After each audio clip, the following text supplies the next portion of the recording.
So often when we're working with clients, what we find is that there's one particular meal of the day that they struggle with, and now it might be breakfast. Lots of people say to us, "Oh, I don't feel like breakfast," or "I'm too busy in the morning." They'll just get up and they'll head off to work without having anything.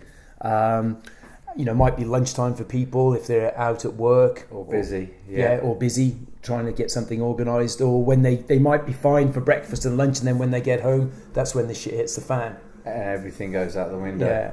So, we've just been talking about, how you manage that. And, obviously one of the first things is you've got to realise why you're wanting to make any dietary changes.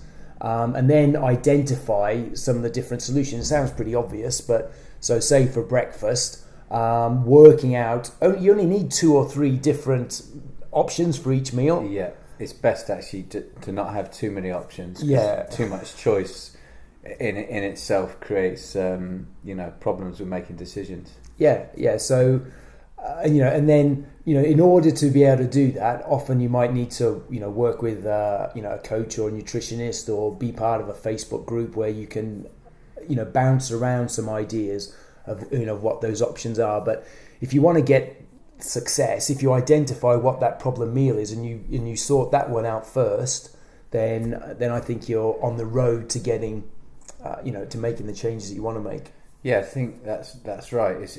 And making changes is all about changing lots of small things, but just sticking to it, and not worrying about like massive overhaul, but just small things that you can do every day. Yeah. And a lot of people, what they'll do is as soon as the sort of duck goes out with the dishwater type of thing, is they just can the diet, and then they're back on reverting to type and just doing the old things which got them into the place they didn't want to be in the first place. Yeah. So you have to have goals, you have to have affirmations, like little phrases that you can use in your head, which will keep you strong, keep you on track. Yeah.